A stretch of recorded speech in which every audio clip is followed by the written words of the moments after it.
നമസ്കാരം. പുതിയൊരു വീഡിയോയിലേക്ക് എല്ലാവർക്കും സ്വാഗതം. അപ്പോൾ ഇന്നത്തെ വീഡിയോയിൽ നമുക്ക് കൊച്ചുകുട്ടികളെ നമുക്ക് ഏത് ഏജിലാണ് പേരൻസിൻ്റെ അടുത്ത് നിന്നും മാറ്റിക്കിടത്താവുന്നത് എന്നുള്ളതിനെക്കുറിച്ച് നോക്കാം. നമുക്കറിയാം, പണ്ട് കാലത്തെ പോലെയല്ല ഇപ്പം വീടുകളെല്ലാം വലുപ്പം കൂടി, അതുപോലെ തന്നെ മുറികളുടെ എണ്ണം കൂടിക്കഴിഞ്ഞപ്പോൾ കുട്ടികളെ നമ്മൾ ചെറിയ പ്രായത്തിൽ തന്നെ മാറ്റിക്കിടത്തുന്ന ഒരു ശീലമുണ്ട്. വിദേശ രാജ്യങ്ങളിലൊക്കെ പണ്ട് തൊട്ടേ ഇത് നിലവിലുള്ള ഒരു ശീലമാണ്, അല്ലെങ്കിൽ അവിടെ അതിന് വേണ്ടിയിട്ടൊരു നിയമം തന്നെ നിലവിലുണ്ടെന്നാണ് തോന്നുന്നത്. കുട്ടികളെ ചെറുപ്രായത്തിൽ തന്നെ സെപ്പറേറ്റ് ആക്കി കിടത്തണമെന്നുള്ളത്. അപ്പോൾ ഇപ്പം നമ്മുടെ നാട്ടിലും ഇത് വലിയ പ്രചാരത്തിൽ വരുന്നുണ്ട്. 3-4 വയസ്സാകുമ്പോഴേക്കും കുട്ടികളെ വേറെ ആയിട്ട് മാറ്റിക്കിടത്തുന്നത്.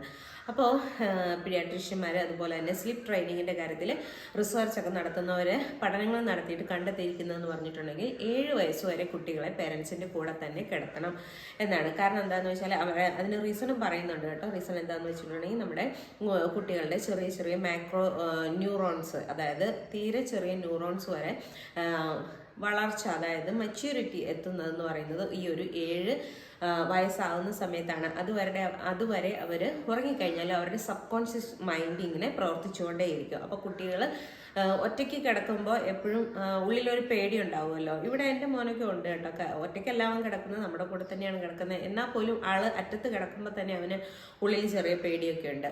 അപ്പോൾ കുട്ടികളിൽ അങ്ങനെ പേടി വന്നു കഴിയുമ്പോൾ എന്താണെന്ന് വെച്ചാൽ അവർക്കൊന്നും ചെയ്യാൻ പറ്റില്ല. വേറൊരു മുറിയിൽ നമ്മൾ കൊണ്ട് കിടത്തി കഴിഞ്ഞിട്ടുണ്ടെങ്കിൽ അപ്പോൾ ചിലപ്പോൾ അവർ പേടിച്ചിട്ടായിരിക്കും മൂത്രം ഒഴിക്കുന്നത്, അല്ലെങ്കിൽ അവർ ചിലപ്പോൾ സ്വപ്നം കണ്ട് കരയും. അങ്ങനത്തെ കാര്യങ്ങളൊക്കെ ഉണ്ടാവും. ചിലപ്പോൾ അവർ രാത്രി ഉറങ്ങിന്ന് വരില്ല, ഉറങ്ങാതെ ഇങ്ങനെ കിടക്കും.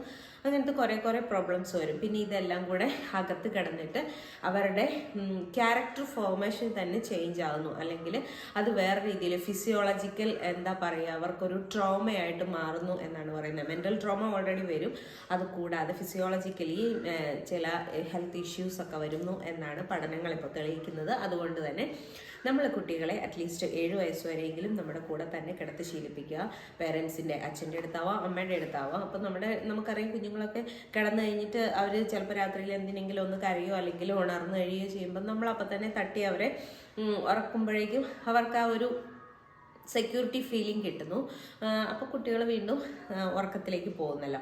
അപ്പോൾ ഈ ഒരു പ്രോസസ്സ് 7 വയസ്സ് വരെ കണ്ടിന്യൂ ചെയ്യണമെന്നാണ് പറയുന്നത്. അപ്പോൾ നമുക്ക് വേറെ ബുദ്ധിമുട്ടുകളൊന്നും ഇല്ലാന്നുണ്ടെങ്കിൽ നമ്മുടെ വീട്ടിലെ കുഞ്ഞുങ്ങളെ 7 വയസ്സ് വരെ നമ്മുടെ കൂടെ കിടത്തുക. പിന്നെ നമുക്കറിയാം, അതൊക്കെ നമ്മുടെ ഒരു ഇമോഷൻ്റെയും കൂടെ ഭാഗമാണ്. കാരണം എന്താണെന്ന് വെച്ചിട്ടുണ്ടെങ്കിൽ ഇപ്പം നമുക്ക് കുഞ്ഞുങ്ങളെ ഇപ്പം തന്നെ പെട്ടെന്ന് മാറ്റി കിടത്തണം എന്നുള്ളവർക്ക് ഒന്ന് ചിന്തിക്കാവുന്നതേ ഉള്ളൂ. കാരണം എന്താണെന്ന് വെച്ചാൽ ഒരു 5 അല്ലെങ്കിൽ ഒരു 10 വർഷം കഴിയുമ്പോൾ, അതായത് നമ്മുടെ കുഞ്ഞുങ്ങൾക്ക് ഒരു 15-20 വയസ്സൊക്കെ ആയി കഴിയുമ്പോൾ പിന്നെ നമ്മുടെ കുഞ്ഞ് നമ്മുടെ കൂടെ അല്ലെങ്കിൽ നമ്മുടെ അടുത്തുനിന്ന് കിടക്കണമെന്ന് നമ്മൾ പേരൻസിന് ഒരു ആഗ്രഹം കാണുമായിരിക്കും, അല്ലെങ്കിൽ ഒരു ആസ് എ മദർ എന്നുള്ള രീതിയിൽ അമ്മമാർക്ക് ആഗ്രഹം കാണുമായിരിക്കും. പക്ഷെ കുഞ്ഞുങ്ങൾക്ക് അപ്പോഴത്തേക്കും ഇഷ്ടം ഉണ്ടാവില്ല, കാരണം അവർ വളർന്നു പോയി. അപ്പോൾ അവർക്ക് അവരുടേതായ ലോകം ആയി പോകുമല്ലോ ആ ഒരു സമയമാകുമ്പോഴേക്കും. അപ്പോൾ അതുകൊണ്ട് എത്ര പറ്റുന്നോ അതുവരെ കിടത്തുക. അവർക്ക് സ്വന്തമായിട്ട് മാറി കിടക്കാം എന്ന് തോന്നുന്ന ആ ഒരു പ്രായം വരെ നമ്മുടെ അടുത്ത് തന്നെ കിടത്തണമെന്നാണ് എൻ്റെ ഒരു അഭിപ്രായം.